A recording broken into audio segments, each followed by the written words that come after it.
c'est peut-être ça le plus grave, c'est peut-être ça le plus compliqué. Et je veux ici le citer parce que j'ai peur d'oublier de le faire tout à l'heure. Il y a un article vraiment important sur cette affaire, et moi je considère qu'il faut en combattre la teneur et la substance. C'est l'article de Frédéric Lordon sur le complot des anticomplotistes, paru dans le Monde diplomatique. Et c'est un article tout à fait intéressant d'ailleurs dans sa démarche, mais pour le dire très vite, au début de ce papier, Frédéric Lordon se propose d'expliquer qu'au fond, il pense le complotisme un peu comme Nietzsche pensait le divertissement.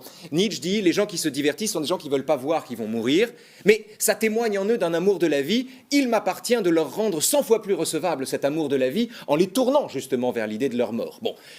Eh bien là, avec le complotisme, c'est un peu la même chose. Lordon dit, bon, ok, c'est un dévoiement de la connaissance, mais c'est déjà un début de connaissance, c'est déjà un début de savoir, et dit-il, c'est un début d'esprit critique de la part de gens qui sont systématiquement dépossédés du pouvoir par les dominants.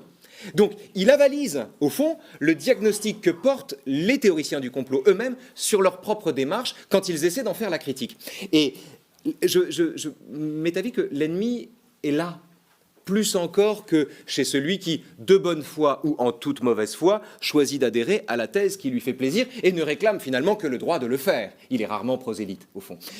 Alors que celui qui valide cette thèse ou qui donne à celui qui soutient cette thèse ou qui y adhère, qui, au lieu de lui dire qu'il s'éloigne de la connaissance ou qu'il lui tourne le dos, lui donne le sentiment qu'en agissant de cette manière-là, il exerce son esprit critique et il est moins dupe que les autres, même s'il se trompe, celui-là, c'est l'adversaire. C'est l'adversaire de l'anticomplotisme, c'est-à-dire, à mon sens, l'adversaire de la démocratie.